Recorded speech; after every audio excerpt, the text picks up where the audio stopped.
If you've ever sat across from a team member and ever thought to yourself, I don't think I get it. Or maybe you've launched the perfect campaign, followed the playbook to the letter, and still fell short. This episode is the one that you didn't know that you needed. Today, I sit down with someone who's evolved right alongside this industry. Mike Arce, yes, the marketing mastermind behind Loud Rumor. But this version of Mike, he's no longer just teaching marketing. He's teaching something a little deeper, something that most gym owners, leaders, and entrepreneurs tend to overlook. This isn't about better ads this time or closing tactics. This is about the standard. The standard you set, the standard your team follows, and ultimately, the standard that determines whether you scale or you stall. In this episode, we break down why great marketing fails without great people. How NLP is not a manipulation tool or tactic, but rather it's used for clarity. And why the dream team of your gym still needs a playbook for culture and execution. And yes, we also unpack what happens when your employees ask for raises, why promotion should never be based on time served, and how to structure your team so the right people are in the right seats, doing the right things the right way. But what hit me most is this. It's not about what you do, it's who you become. Mike drops wisdom on leadership, on building culture that self-corrects, and how to create standards so clear, so contagious, that they ripple through your team, even when you're not in the room. This one is real, it's raw, and will absolutely reframe the way that you lead. Let's get into it. Mike, awesome to have you back on, man. I mean, we've got to know each other over the past couple of years, and I think it's necessary to say that over the years, even in the short window, there's been things that have evolved, and you yourself have not only grown in your own business, but you've kind of grown into another area where I would say I don't know if your focus has shifted, but I think your message has evolved on the way that you present information to, gym owners.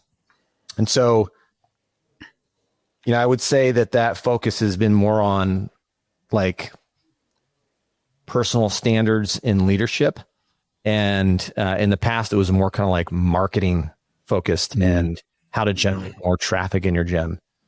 So tell me kind of like why that shift. I mean, I have my own like personal stories on like maybe how things have evolved in my own career path and how maybe that shift has also happened with me. But for you, you've gone from this, marketing wizard and focused on gyms to help them grow and get really big and generate more traffic and revenue, to now kind of focusing and narrowing down on the standards in the team. So why that shift? What happened? I wouldn't call it a shift as much as I'd call it an addition. So if you take the 1992 Olympic Dream Team, that men's basketball team, that was with like Jordan and Larry Bird and Magic Johnson, those guys were like amazing. They all got together and they lost to a college team the first time they played together. I don't know if you heard that story, but they lost to a college team the first time they played together. How could that be? Like, they got great players. How could that happen? Because they had no plays. And so they got beat by a good team, not a great one like them, but a good team that ran really, really good plays greatly. So what we learned is you kind of need both. So we were giving people really, really great plays. Well, if you give people really great plays in marketing, but you don't have the right people in the right seats doing the right things right, well, then it doesn't matter. The marketing's going to flop because nobody really executed it the way you need to. So what we learned was the people that were actually getting the most done with the plays that we were showing, they were the people with a really great team. And it wasn't many of them. It was like, a few out of 100. Everybody else thought they had a good team because people got along and people were nice and they were fun and high-fiving, but it doesn't mean they're actually hitting their metrics on a daily basis and they're getting things done. So yeah, I wouldn't say it was a shift. It was a way to enhance the main, what I think marketing is. I still think marketing is the most important element in a business. People don't like your product. If they don't know about your product, the product's not properly priced, it's not going to be purchased. But how do you get those things in motion the right way fast if you don't have really good people doing the right things? When you started years ago, I mean, this is like going from trainer to kind of starting your own business. What was that, 2009? Somewhere around there. So trainer, it was 2000. No. When you started GSD. Oh, Loud Rumor, it was 2009. Okay. So around that time, you were kind of getting in the marketing space. And recently, yesterday or the day before, I read something from someone who published. They're in our world. They're in our space, and they were talking about how you don't need really the sales tactic or the free version or NLP to try and persuade or convince someone to buy. And they gave an example. I think the example was good. Because they're talking about how you sell and how you market to consumers. But the thing that kind of, I think maybe was left out is the fact that, you talk about the dream team, and there are a lot of tools in their toolbox, when they play. Mm-hmm. And I think the same happens with staff and people, and not just in the marketing segment. But if your staff doesn't have all the tools, I think they're kind of left to their own devices of what they actually know how to use. Mm-hmm. Sometimes that comes to a point where maybe they use the sales tactic or strategy that they know how to use in order to get somebody to purchase. Or they don't know necessarily how to read the room in order to make sure that the conversation they're having is one that elevates the value. So that way the consumer goes, this makes a lot of sense. I want to do this. So how are you kind of leveling up the game so the team members understand what is that standard, right? I mean, how do they get those tools? How do they get the playbook? How do they get all those things so they know how this whole operation needs to work, so that way they can actually elevate themselves to a standard that has value? Yeah. Well, first I want to address that one line you said, people don't need to know how to use NLP if. That's a person that doesn't understand NLP. That's a person that kind of understood it. Maybe they read a little bit about it, but they don't truly understand it, because that's an inappropriate, it doesn't even make sense. That doesn't make sense. NLP is just an advanced form of communication. It's not manipulation. It's not trickery. It's an advanced form of communication. It's like martial arts is an advanced form of fighting. You're going to fight anyway. You still have the same goal. So, but if I were to ask you, hey, if you move to Italy, would it be advantageous to know how to speak a little Italian? Oh, without a doubt. Would it be even more advantageous to speak it fluently? Mm-hmm. Would it be even more advantageous to be able to speak it so well that you can tap into all different types of communication? Oh, yeah. I mean, there's no doubt about it. Right. So it's not a trick. That's what the people that understand it this much, they think it's like trickery or manipulation. Mm-hmm. It's just knowing how to choose your words appropriately so that people can get more behind what it is that you're doing. And also it's actually the opposite of a manipulator. It's a demanipulator. Society's manipulating us all the time. A lot of our beliefs are just existing beliefs of the society around us. And so with NLP, you're able to actually strip away limiting beliefs and bring things down to bare bones where people can actually make a real decision, not your decision, but they can make a decision based on facts, not off of programming. So to me, it's the best way to get somebody to think in a clear space, including yourself. NLP was initially created for the person, not for the people he's selling. It was later learned that you can leverage it in sales to help the other people understand things better too. But the initial reason was for self-development. That's what it was initially made for. Okay. So now that we understand that, that's important. Let me also give this context too. So for those of you who are just hearing the acronym NLP is neuro-linguistic programming, and it's a methodology that was used in backed by science on how you communicate with people. So that way your message can get across and what you're trying to deliver makes a lot of sense to them, and you can kind of anchor in ideas or thoughts that help people understand what you're trying to convey, so they can follow a logical process to make an informed decision. Yeah, that's pretty close. Yeah, anchoring is one of the tools of NLP, right. but like, I'll give you an example of stripping to bare bones. I was on a flight with one of my it was my marketing director. We were on a flight, and she's awesome. And while we were there flying, I said, hey, let's take a selfie to document this. So I put my phone up and we took a selfie, and she goes, let me see the picture. And she looked at the picture, goes, oh, I'll take another one. I said, okay. So we took another one. She looked at the picture again. She goes, I don't like that one. Take another one. So we took like 3 pictures. And then finally I said, look, I'm not doing this again. Like, which one did you like? She's like, no, I hate the way I look in pictures. I said, why? She's like, I don't know. I look weird in pictures.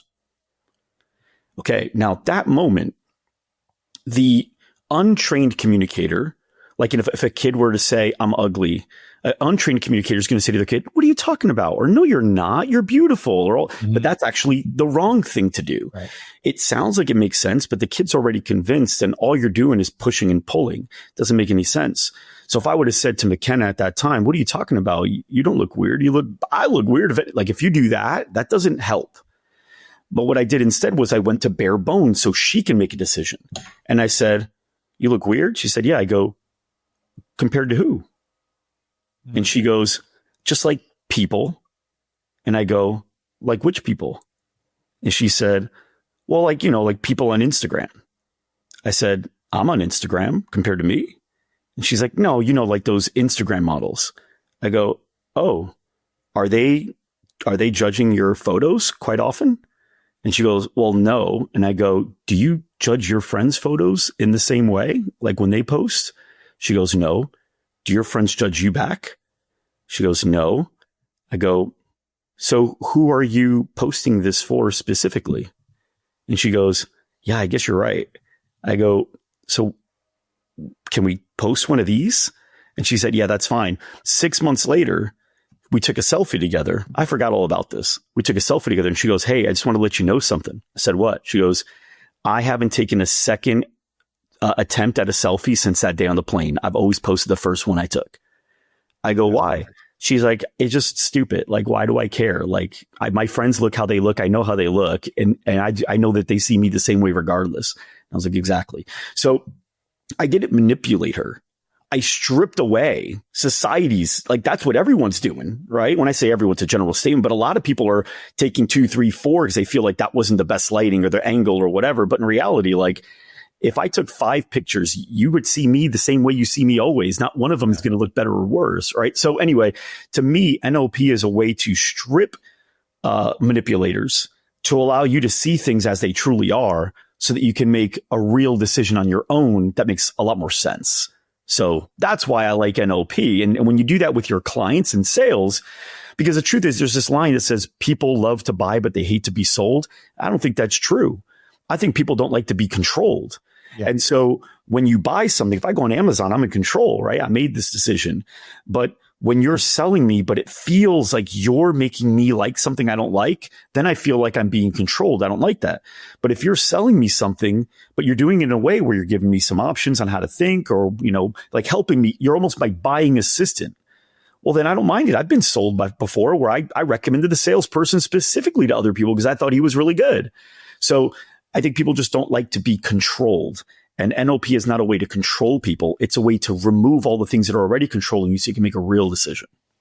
So I bring that up, and I'm glad you landed on that. I bring that up because when it comes to standards in a business and the way that you expect your staff to do certain things, I think if you as the leader, you're teaching a model or you're teaching something or it comes off the wrong way, or you don't teach it the right way, or you don't give them all the tools, then again, they go back to their own devices and they're left with whatever it is that they know how to do. Mm-hmm. And the information can be understood that I'm closing the door. I'm locking this person in here. I'm going to manipulate them until they buy because I got to hit a target.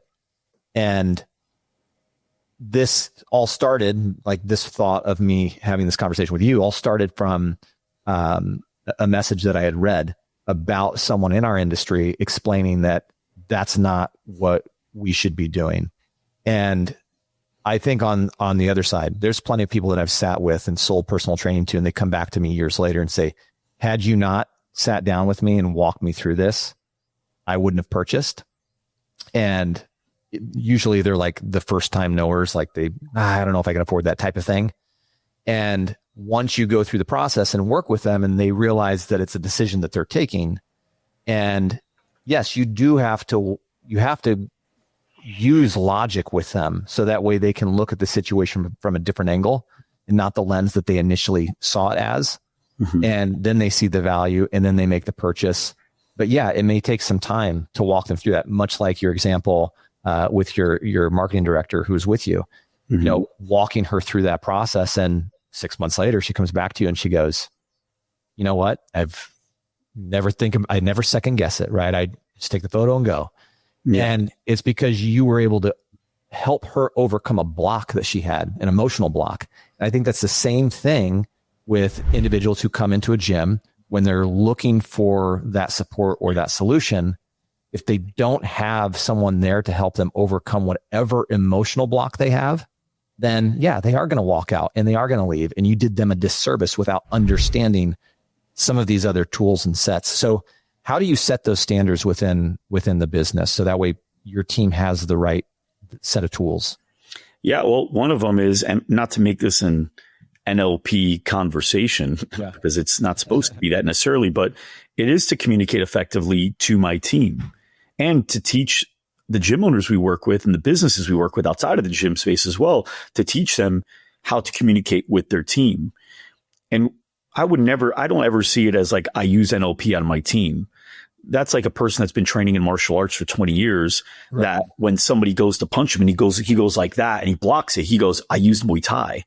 You didn't use Muay Thai. You just blocked it. That's how you block now. That's your instinct. Mm-hmm. Same thing here. You'll notice throughout this entire episode, no matter how fast I talk, I won't say words like try, for example. That won't come out of my mouth unless intentional like that. Even when I read, I convert the word in real time. But I don't think of it like I used NLP right there. It's just that's the way I communicate. But anyway, going back to it, you want to communicate to your team and the businesses that are listening in. You want to communicate to your team. And to me, the best way to do it is through storytelling. And if you can make it storytelling where you're doing what I remember I learned this from a friend of mine named Jeremy Miner. I don't know if you ever heard of Jeremy Miner before. But he calls it reality stacking. And so I didn't even know there was a name for it, but I've been doing it for years. It was kind of cool to learn there was a name for it. Maybe he made it up, but it's where you're telling a story, whether it's your story, someone else's story, for the purpose of the audience seeing themselves in the story and being able to reframe a certain reality that they have. Mm. So an example of a reality that some people have is selling is manipulating, or selling feels icky, or people don't like to be sold, or people don't like salespeople, stuff like that, right? Well, there's a bad stigma on the word salesperson or salespeople. And I get it, right? Because most people aren't appropriately trained. So people are doing things poorly, and therefore it's not fun to watch or be involved in, right? Just like if you went to, watch an untrained fighter fight, it's kind of like ugly looking, and it's, so you don't want to be involved in that. It's weird, but watching a person who really knows how to fight, it's an art, and, things can get done. And I think the same thing goes with sales. With sales, it's communicating, but I'll give you an example of how I communicated to my team through a story, and it was in real time and it was real. So at GSDCon, one of our conferences, towards the end of the event, we had one woman come up to one of our team members and shared, while she was doing her best to keep it together, how Loud Rumors really helped her, how our companies really helped her. And he said, oh, that's great. And she goes, no, that's not why I'm having a hard time saying what I'm saying. And she said, I was on the verge of doing something pretty dark, and I was very scared of that I might actually do it, because I was very serious about it. And I just didn't feel worthy. I didn't feel good enough. I felt like nothing I did ever worked. I was just in the way. And you guys helped me so much that I feel empowered. I'm looking at how many other businesses can I open. I'm just so excited right now. And I just want to thank you. So Tanner came back and told that to me in normal communication. Well, I took that story and I refined it. And then I got the whole team together and I said, hey guys, I want to share a story with you real quick, but I'm going to have Tanner tell it to you. So Tanner told the story just like he told me. And then I said, guys, how many people have we signed up? They said the number. And we're like, all right, great. We count those, but have we ever counted how many people we didn't? How many people have we lost? Did anybody know that number? Nobody knew. And I said, but here's the thing. What if we didn't sell this person? What would have happened to her? What could have happened to her? Everybody's head went down. Everyone felt that. And I said, nobody has to say it. I think we kind of know, right? What could have happened, which would have been awful. And we're so grateful that didn't happen. And she's an amazing member. But how many people could it have happened to? Maybe only one, maybe none. But is it fair to assume that if it would have happened to her, if we didn't do a good job in the sales process, that it would have happened to others? They all nodded. I said, whatever we did that day in that sales process, whatever we did, we were able to get her to the point where she said, all right, I'll do it. That was so important. That was so important, guys.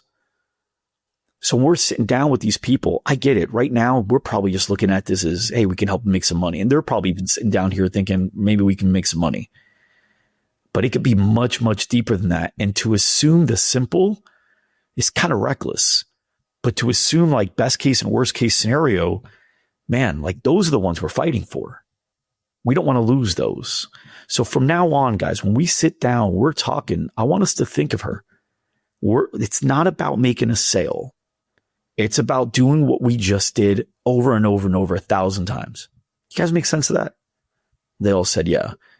And so that is not, I don't even know if I used NLP. I'm sure I did.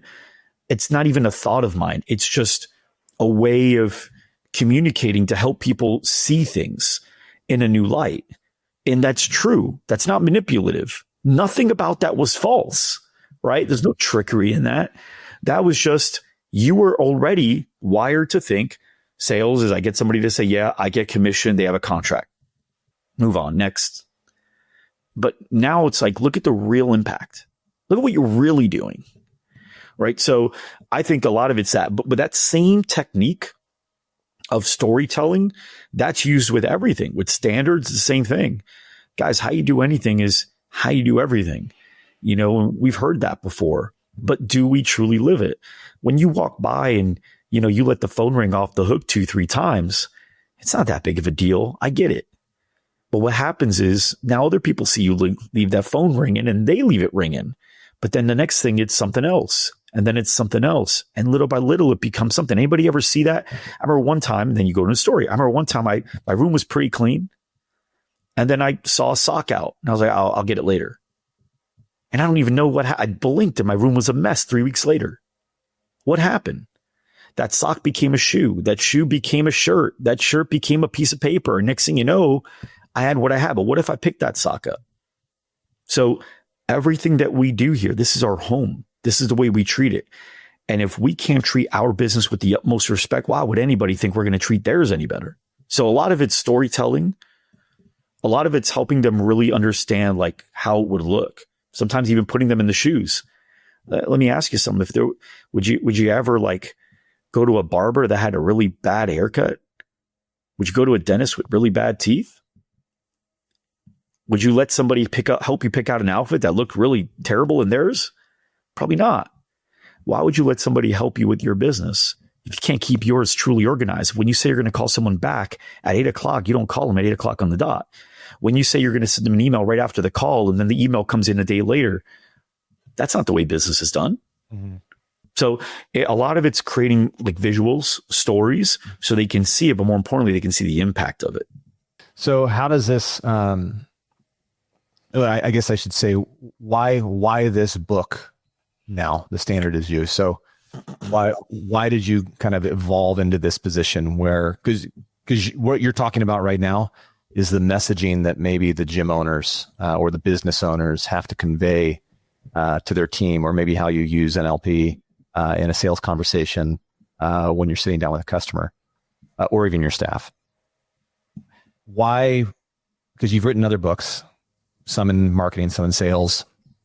Why now in The Standard is You?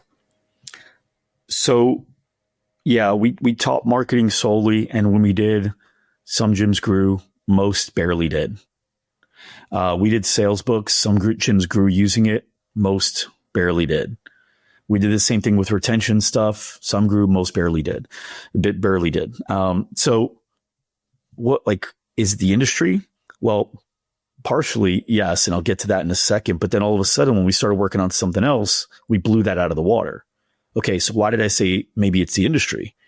So right now, the private sector business, meaning just businesses in general, retail, restaurants, whatever, like just general small business has a 20% first year failure rate. 20%.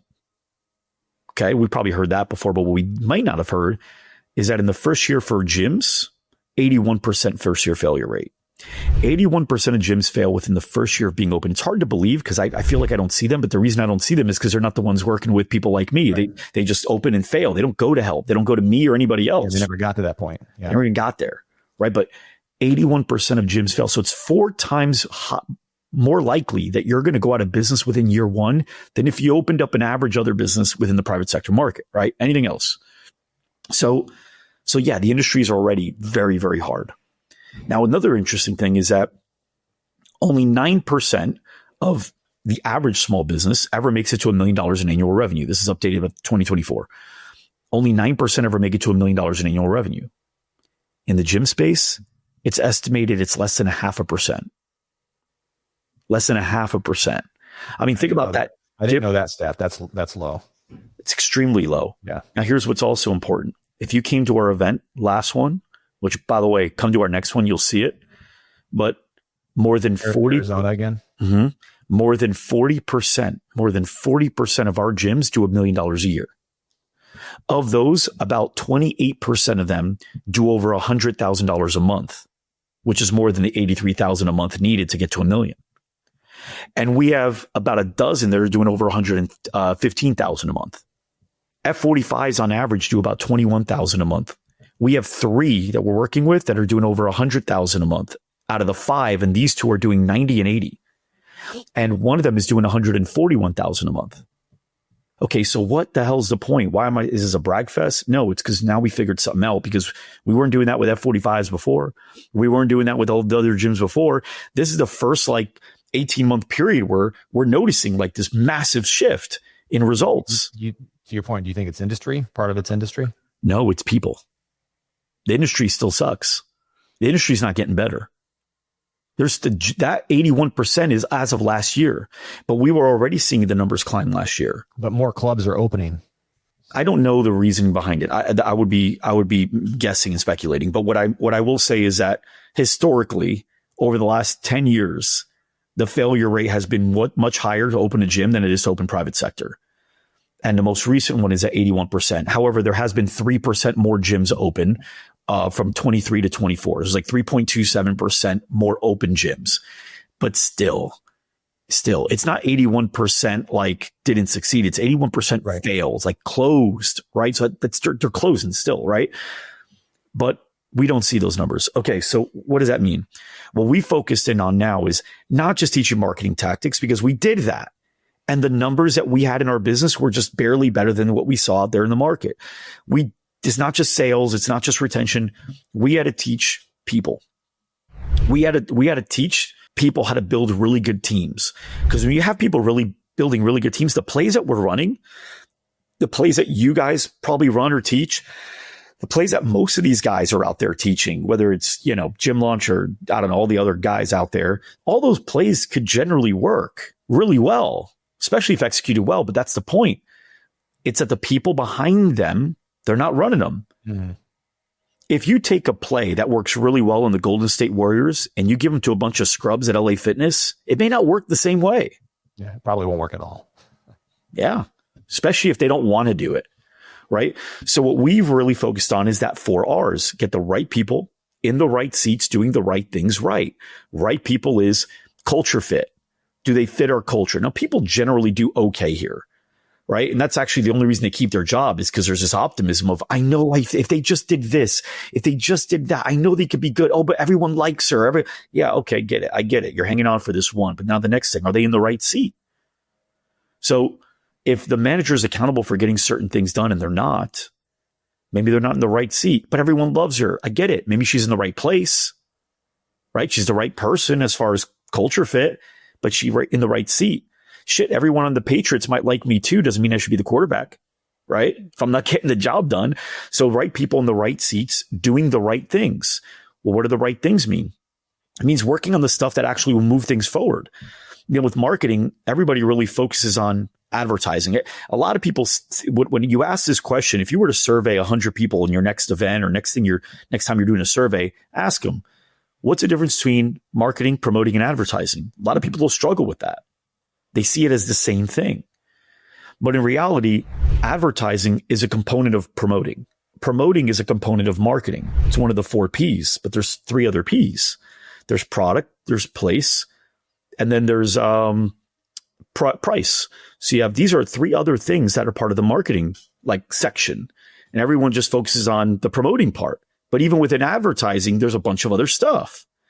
So I say all that to say, if you want to grow, which most gyms need to, that's why they're failing, right? They don't have enough revenue to beat out the expenses. If you want to increase revenue, well, there's only one metric. Marketing's only metric. Marketing, the only thing that matters is increasing revenue. That's its only job. And people will listen to this and say, oh no, it's to get more leads. Well, the only reason you want more leads is because it'll increase your likelihood to get more customers, and that'll mean more revenue. Oh, but it's for brand awareness, word of mouth. The only reason you want that is going to help you get more leads. That helps you get more customers. That helps you get more revenue. It all leads down to revenue. If I worked for you as your marketing guy and you said, man, you're in charge of marketing, and I increased revenue by 10x in 3 months, and you say, what'd you do? Did you run an ad? I say, no. Did you do a referral campaign? No. Did you do any type of advertising or promoting? No, none. Would you fire me? Not at all. Why not? I didn't generate any leads. I 10x your revenue, but I didn't generate any leads. Why would you fire me as your marketing director? Because I did my job. Vice versa. What if I got you 1,000 leads and revenue didn't go up? You start looking around, right? Maybe you're not the guy. You start looking to see what else could be it. So now we know that. We go, okay, well, if that's the case, there's only 3 ways to increase revenue. There's get more members, which is where everyone runs to first. It's usually not the right one. Get more revenue per member, or keep them longer. Now that we look at this, we go, what are the hypotheticals? What if we got this to the ideal state, but these 2 stayed the same? What if we got this one to the ideal state, but these 2 stayed the same? Or what if we got the third one to the ideal state and these 2 stayed the same? Now compare apples to apples. What are the outcomes of those 3 happening? You might realize that, shoot, we don't need more members. We are undercharging, or we're not selling any ancillary sales. We need to get more revenue from the people that we've got. Or, man, we're losing 20% of our members every month. We have 200 members. Man, we have to sell 40 people just to be able to, stay the same. That's crazy. What if we only lost 5%? It'd be a whole different game. So now we got the right people in the right seats working on the right things, meaning now we know, hey, guys, we're already getting 35, 40 members a month, but we're losing 35, 40 members. We need to find a way to lose under 5. Right? Now it's like, okay, that's what we're working on. And then working on the right things right, meaning we're doing them within the way our company does them. So if we're running an ad, these are the ways that we talk about ourselves and people. This is our language. If we're doing retention, this is the way that we're going to retain our members. We're going to do it because of this, right? We're not going to do it because we're going to bully people when they cancel. We're going to do it because they never think about it. And here's some of the things that we're going to do, right? So when you have the right people in the right seats doing the right things right, everything works better. Even a mid-tier marketing idea will do wonders when that's happening. So things that I noticed when I was at your GSDCon. Yeah. I remember some people in the audience being not necessarily owners. They were managers. Yep. Or other team members. Was there kind of an evolution? Because, I mean, you go back to 2009 and you look at when you started and you're kind of in this web space, and then you got into marketing and, kind of evolving the GSD and Loud Rumor. And was there a point when you went and thought, you know what, I'm helping all these gym owners.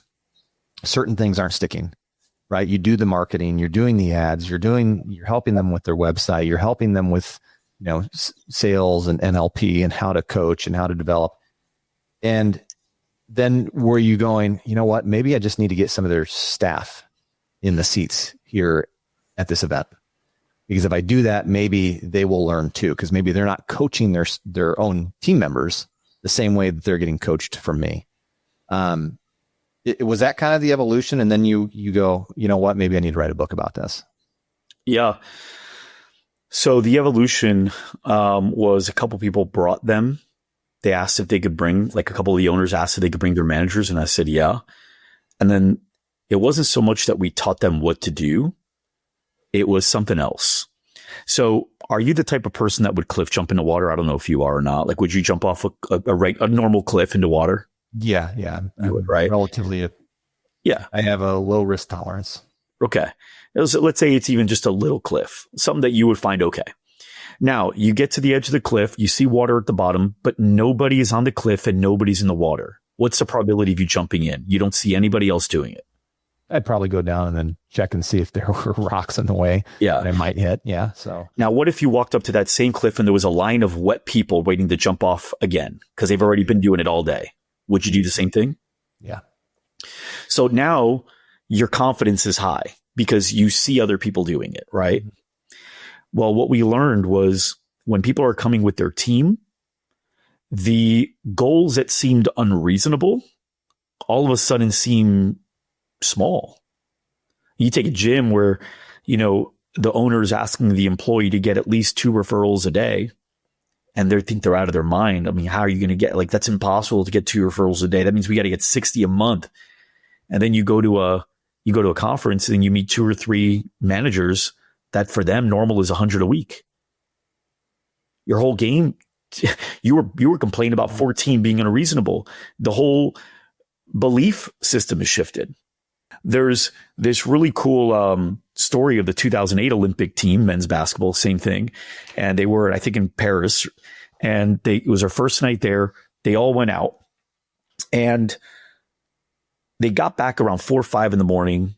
And as they're walking to the hotel, they see Kobe Bryant ready to go work out. It's like 4 in the morning. And it's LeBron James, Dwayne Wade, Dwight Howard, all those guys. And they're like, where are you going?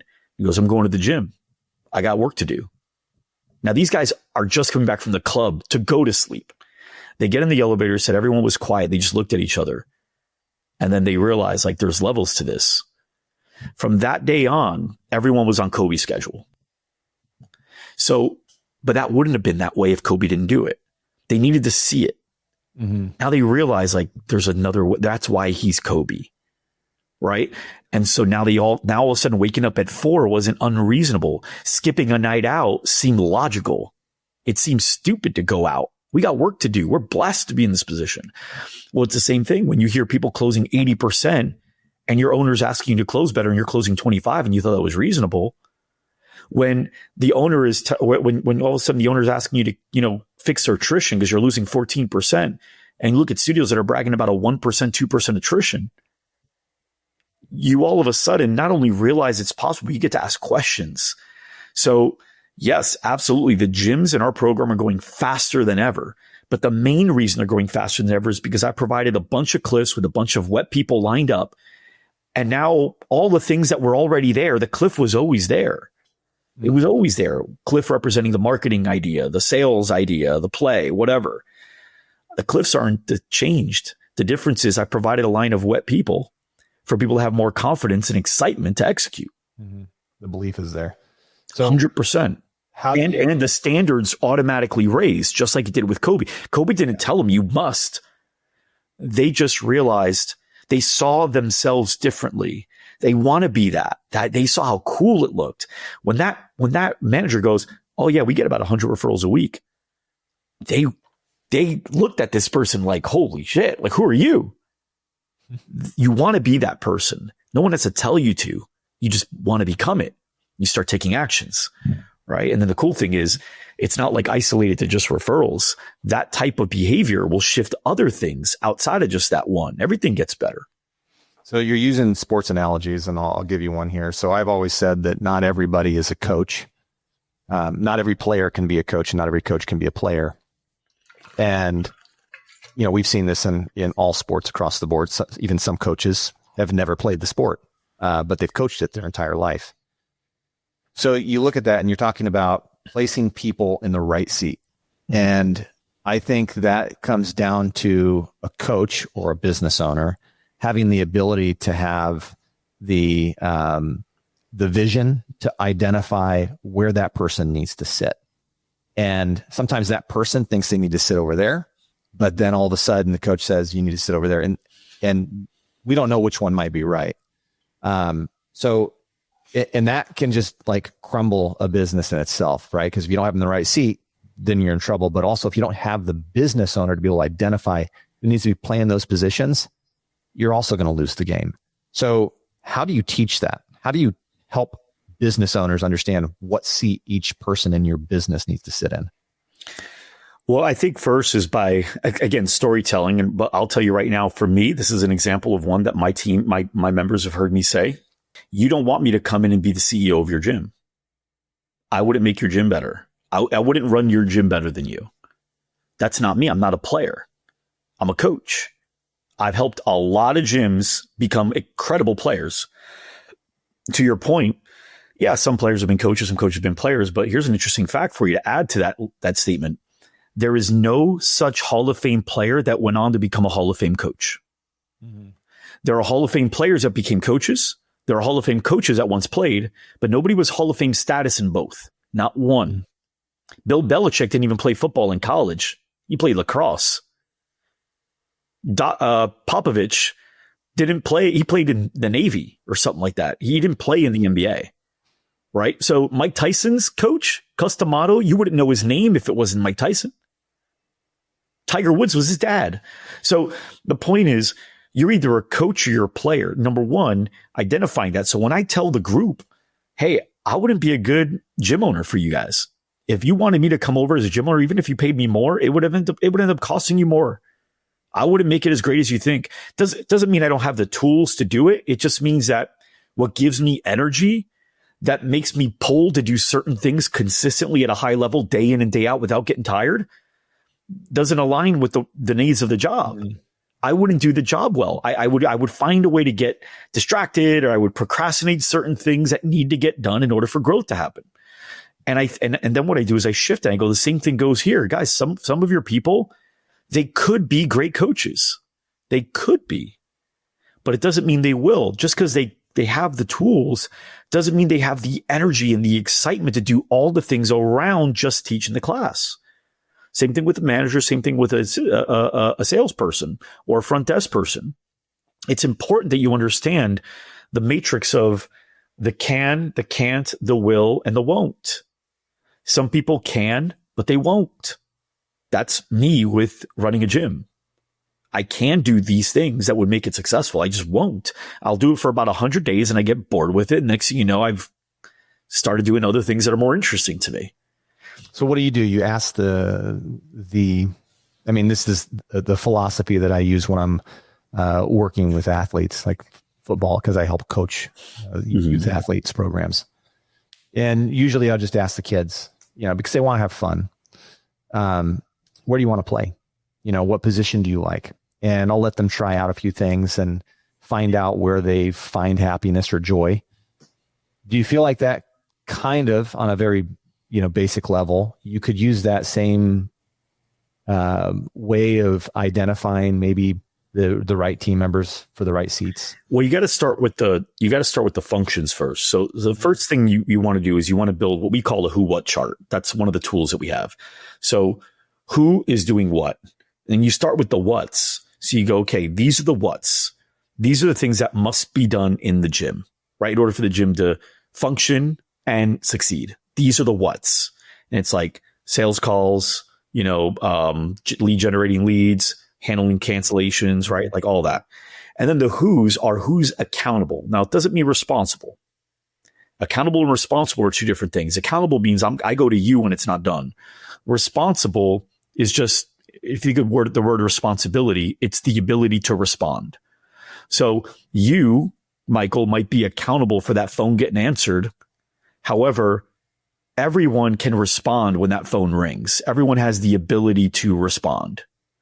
You might be accountable for member experience, but everyone has the ability to respond when a member walks by them or walks in, whatever. So responsibility and accountability are two different things. So this is the who, and this chart is who's accountable for these getting done. And that goes to the next column, which is the metrics. What is done?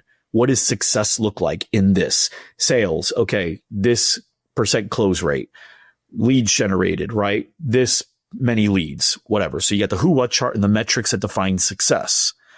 All right, great. Now that we know that, then what you do is you start with a blank org chart, not with your team. This is a very, very important step. If you start with your team like most people do and say, okay, who can do this? Who can do that? Who can do this? You start thinking of people's initial strengths and weaknesses. And strength doesn't mean just what they're good at. It means what they like doing. It's important. I could be good at something, but if I don't like doing it, I won't be good at it. Make sense? Like my daughter's actually really good at chess, but she doesn't want to play it. She just doesn't find it interesting. So it's not a strength of hers, right? So anyway, okay, so now you go, I'm going to start with a blank org chart instead of the people on my team. I'm going to imagine I'm opening up a whole new location, whole new business. Okay, what roles would these belong to? These whats? What roles? It's going to go to this role, then this role, then this role, then this role. Okay, so now you got a blank chart. I got a manager, and then I got these front desk people, then I've got a salesperson. Okay, great. And these are the whats that each person has. Then now that you have that, then you go, what are the personality traits of these type of people? What do we need them to be? Cool thing with ChatGPT now, you can upload that data and just ask that, and it'll tell you. You can even ask it for a DISC assessment for those specific people, so you can have personality, like actual metrics for each role. Then what you do is you line that up with your existing team. Where are the mismatches? So you're not bending your vision around for a person on the team because you don't think that person would like to make phone calls. You don't think that person would like to handle requests. Doesn't matter. You've already decided this is the best role to do it. So now you go, okay, now where are the mismatches? Yeah, I like this guy. I like him. He's awesome. Everybody loves him. Yeah, but he's in the right seat though, because he doesn't want to do this. He's vocally said it.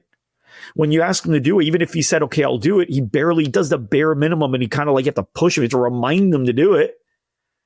It's not his strength. The person who looks forward to doing it, that comes up with a new system on how to do it better, that's the person in the right seat.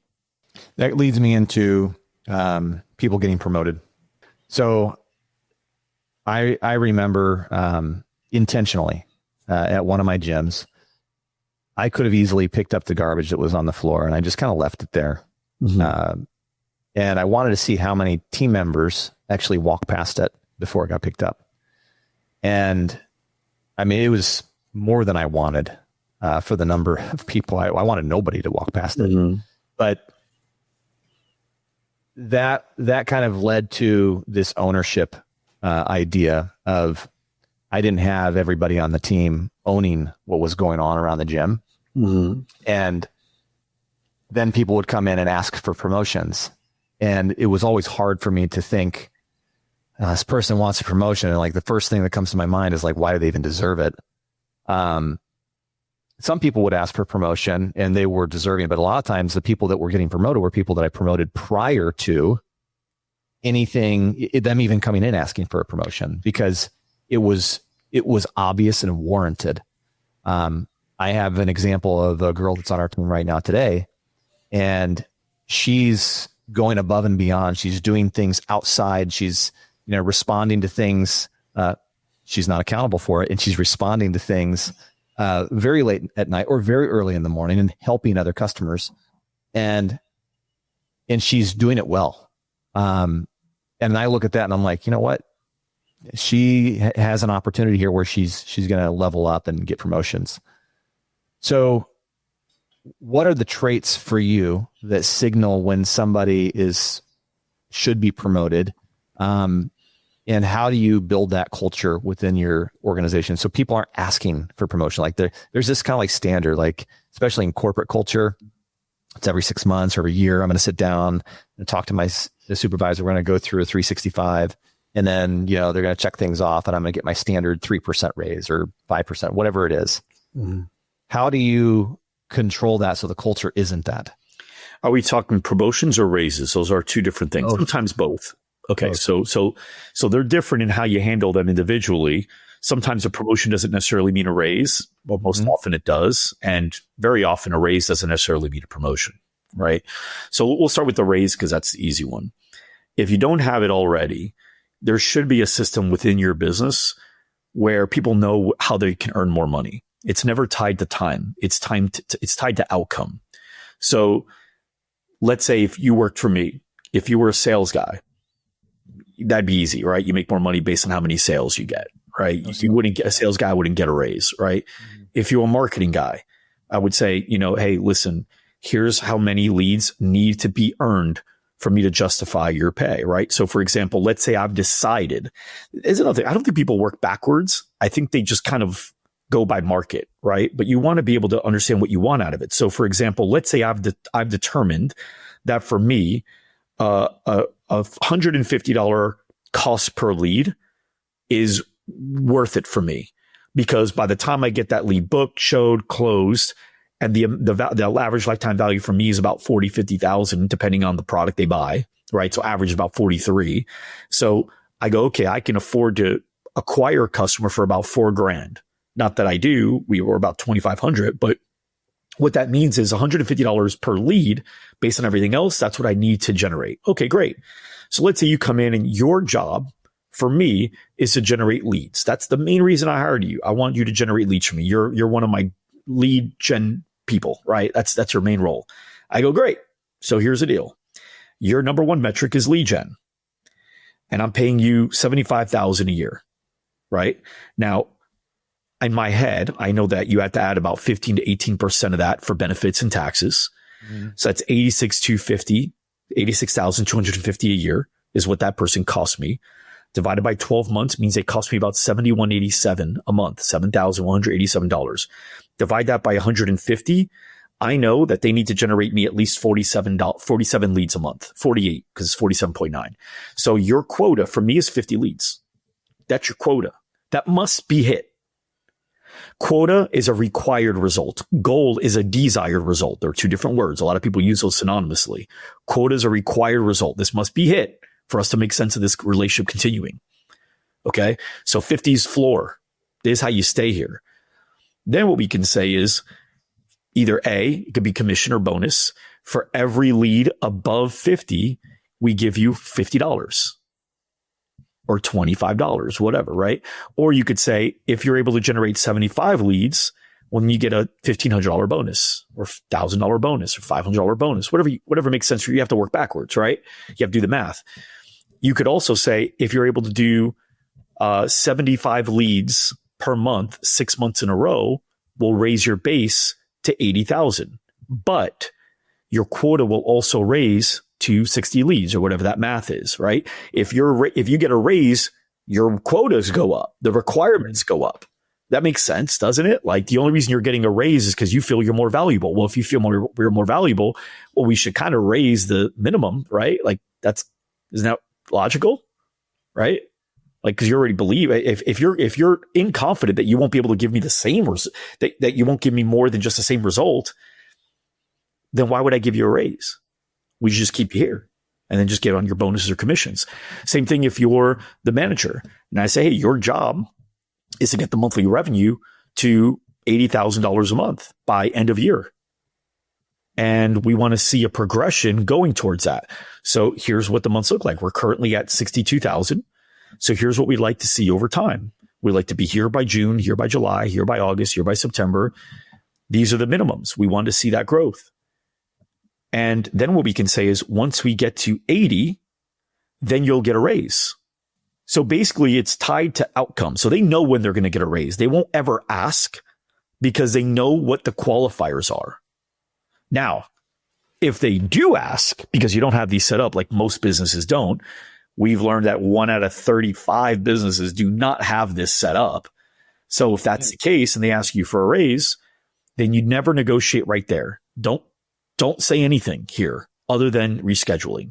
So if you were to ask me for a raise right now, hey, Mike, hey, just wanted to talk with you. I've been here for about a year. They've thought through this, by the way. They didn't just think of this 5 seconds ago. Rehearsed, yeah. Right. You're at a disadvantage. They've already thought through it. They've talked about it with their parents, with their spouse. They've written down all the reasons. They know exactly what they're going to say. They're at this point, they're scripting right now. Okay. Hey, Michael, just so you know, I've been here for, about a year. And, I feel like I've been doing a really good job here. A lot of the members like me. And, I feel like I come in whenever you need me. I've been early. So I just wanted to talk to you about seeing how I can get a raise. A big mistake a lot of people make here is, well, how much were you thinking? Terrible, terrible, terrible. because now you're screwed. Because if they say something below, okay, you're like, okay, great, I can justify it. But now you just created the pattern of I do this whenever you ask.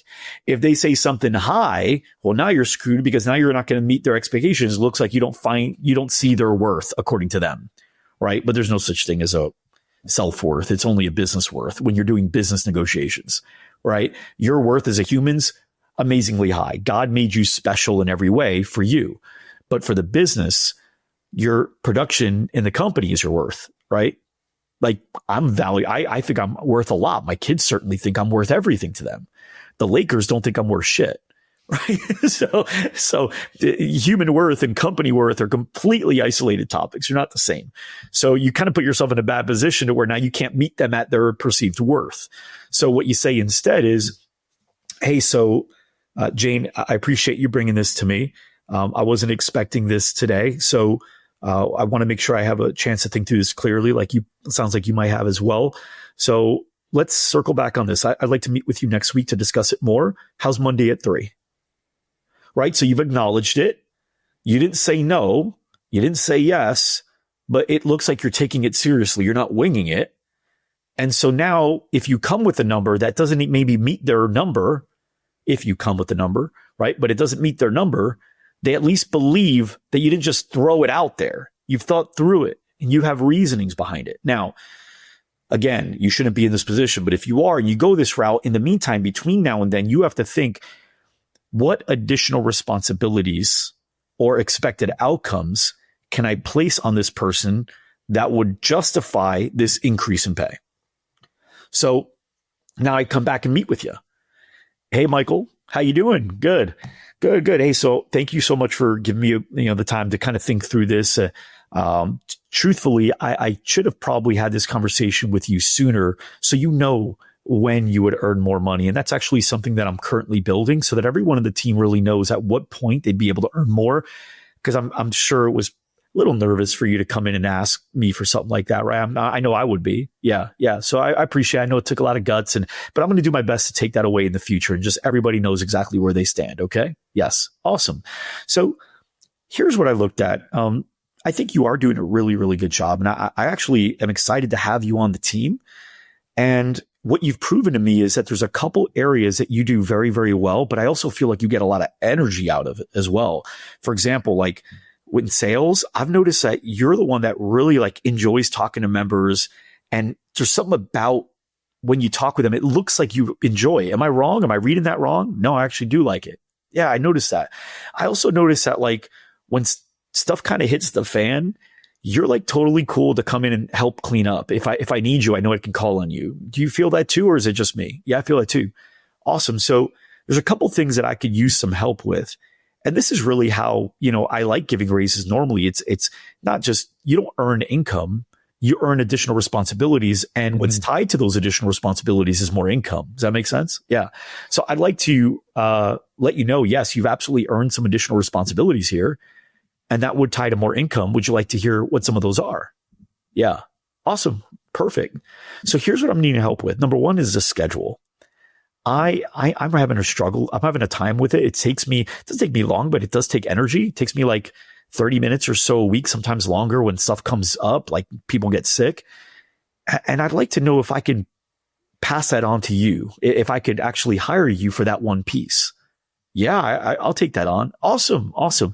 The other thing is with sales, I know that's not really something you've been doing. It's kind of like if it happens, but how would you like it if I actually assigned a quota to you, but there was some additional income along with it as well? Just maybe say yeah, maybe say no. But now I can say, great, well, here's what it would be worth to me in the business for you to take these couple things on. You say the number, and now they know this is what it's worth. But now if they don't want to do those things, but they still want to raise, they have to tell you, no, I want more money, but I don't want to do anything else. Right. They're never going to say that because even just thinking it sounds irrational because it is. Does that make sense? So your recommendation is for business owners when those situations come up, first of all, there's no construct of a 6-month or 12-month corporate structure where they sit down with you and you go through an analysis of what they've done. Maybe you still do. You could, but it would be tied to a metric. So for example, Right. if you've kept attrition at under 5% for 12 months, or averaged a 5% or less attrition over the next 12 months, right? So it could be tied to time as well, but it's mainly tied to a metric. And then you can add a period of time where that metric needs to be hit. That makes sense. So one final question here, and wrap this up. So when you're going through all this, I mean, you wrote this book, The Standard is You, and you yourself, do you feel like because you wrote this book, now you have to level up your game? Because now, you know, the standard is, it's kind of like, you know, the play on the title. It's also you know, as the business owner, and you know, the staff. But since you wrote it, you're setting the standard, right? Even for your team. Are there times where you feel like you may struggle with, because I know I do, right? There's times when I'm like, gosh, man, early in the morning, got to do the same thing, you know, and stay consistent with it. Mm-hmm. For you, are there times when you go, okay, I got to raise the bar, or I don't feel like I hit the standard today for myself? Yeah. How do you manage that? Well, when you say I got to wake up and do the same thing, what do you mean by that? Like, what's an example? Maybe I'm super tired and my routine is, you know, wake up, meditate, go to the gym, and I don't have the physical energy or mental energy maybe to do it. So but I know that that's part of my consistency, and that routine keeps me very consistent, and helps elevate my energy throughout the day, even if I don't want to do it in the morning. Got it. Okay. That's just one example. Yeah. Sounds good. So the question is, how do I keep that standard, or do I slip on that standard sometimes?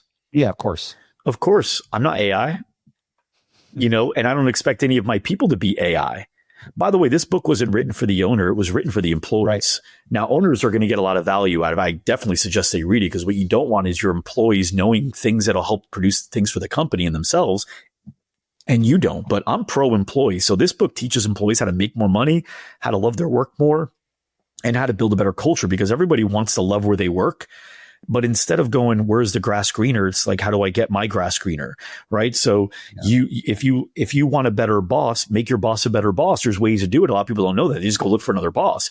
If you want better coworkers, make your coworkers better coworkers. A lot of people don't know how to do it. Well, you want a better workplace, same thing. Right. So this book is based on the principles that I've seen the best employees we've worked with shift the entire company with a lot of little moves. But at the end of the day, they are not AI. I am not AI. But what I do expect is us to acknowledge. So if, let's say, I told my team I was going to be there for a meeting and I was 3 minutes late, that's below standard. They should call me out on it. And if they don't, I got to call myself out and then call them out for not calling me out. And if they call me out and I give them some bullshit or some reason, they got to call me out for that too. Have you done that before? Yeah. Has that happened? Yeah. Yeah. I just happened about a week ago. I had a meeting with my team, and my VP of ops, Patrick, he ended up sharing first I shared my feelings towards an outcome, and it wasn't a positive one. And I felt like the team was mediocre in that one effort. Mm-hmm. Now, Patrick, who leads that team, I think standing up for his team, he showed frustration. And I said, well, hold on. It's not about getting upset here. We're attacking the problem, not the person. And he goes, I understand, Mike. Are you telling me we can't get upset if we really want it, like we believe in something? Because I've already told him once that you can. I said, yes, you can. Fair enough. Yeah. So like we understood, like he can call me out. He's called me up. We have a word called rumble, and rumble is a trigger. A lot of people know about like I got triggered. It's usually a bad thing. Like if you say something, I got triggered, right. But trigger just means like it immediately stops you in your tracks and it makes you think of something a certain way or feel something. You can create positive triggers. We have a positive trigger called rumble. And so what rumble means, whenever we say rumble, that means lower your swords, lower your shields. We're here to have a conversation for the benefit of the company. And this is hard. So for example, if I called you up randomly and I said, hey, Michael, and you go, yeah, and I go, hey, man, I got to rumble with you. You know what that means. We created a trigger for that. What that means to you is this is an uncomfortable situation for me. I wish I wasn't in this situation. This is uncomfortable, but I'm doing it because it's what we do. It's the best thing. And if I were in a situation, I would have to do it too. So it's my job to just listen and take what he says, not defend it, not anything, and then thank him for it so he feels safe doing it in the future. And so Patrick's rumbled with me several times. I've rumbled with him. We've rumbled with each other, right? So I'll get a phone call from Patrick. Hey, Mike, I got to rumble with you. And I already know, like, all right, I fucked up somewhere, or at least in his perception, I could have done something a lot better. And it's my job to listen. And then I thank him for it. I can explain to him my reasoning, but I don't defend it. Meaning I could say, like, I get what you're saying. I understand it. Just so you know, I did that because of this, but I understand how that could have come off, or I understand how that could be wrong. I'm more cognizant of it. Right. So you're leaving, you're leaving a legacy behind with the way that you convey information, the way that you're writing your books, the real estate that you're getting involved with, the businesses that you own. If this were kind of the last time that you were going to do a podcast or do a show or communicate out to audiences, what do you want business owners or gym owners and employees and even your future self to take away? It's not about what you do. It's about who you become. And the cool thing about humans, like we can, like athletes, you could either argue with the ref, or you can know how they call the game and then leverage the rules in order to be able to get plays called on the people that you're guarding, right? And just kind of like work the refs. I think the same thing goes with life rules. There's certain things about humans that could screw us, but they could also make us great. The main one being how we've evolved as tribal. And if you think about humans, we don't run that fast compared to other animals. We don't jump that high. We don't swim. We don't fly. We don't have claws. We don't have venom. Like, there's a lot of strength. Like, we're pretty wimpy out there in the jungle or in the Sahara, right? Like, we get destroyed. Our one advantage is we're tribal. We know how to work together and we communicate together. Well, back then, what that meant was, in order for us to survive, we needed to be accepted into a tribe and continue to stay accepted into a tribe. Now, the negatives to that is we have this wiring to get people to want to like us. And so on social media, it's killing us because we were never meant to be with a tribe of millions. So the probability of everybody agreeing with you or liking you or thinking you're good or whatever is impossible. We're supposed to be with 15 to 30 people. However, what that also means in evolution is we've learned how to become a product of our environment. We mirror. We become who we are around. It's a survival mechanism. Well, that means if you hang out with losers, you're going to become a loser, probability. If you hang out with winners, if you hang out with people that wake up early every day and go to the gym and hit it regardless, you're more likely to do that too. And so if I were to give anything away that I think would be like a super lesson, I give it to my kids. I say, this is probably the biggest advice I give to my kids is be very, very particular with who you spend your time with and understand who you want to become, and then find people that have already found a way to become that, and then adopt yourself into that tribe or create your own tribe of people that are like that.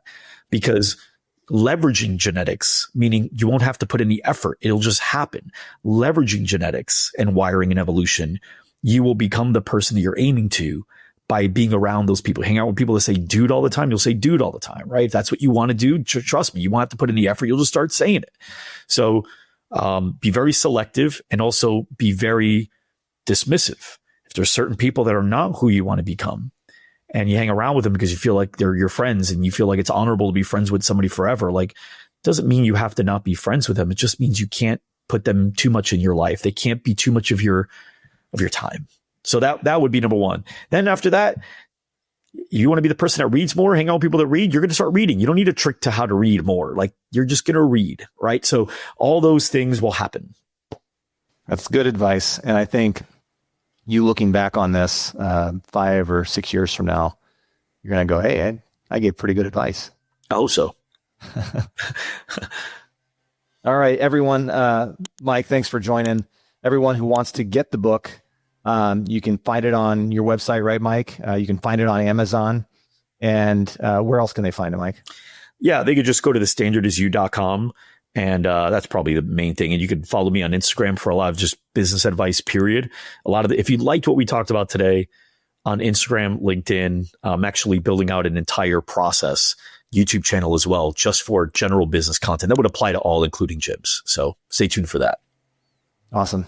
Mike, appreciate you having you on today. I wanted to get into some topics on AI. Yeah, and none. Hey, we'll have to come back on for that component, because that's another big topic. Yeah, absolutely. I had a fun time though. I will tell you, although AI is something I'm very passionate about right now, and that could be a whole other episode, I'm extremely passionate about what we talked about today. So I had a lot of fun. Awesome. Likewise, man. Appreciate it.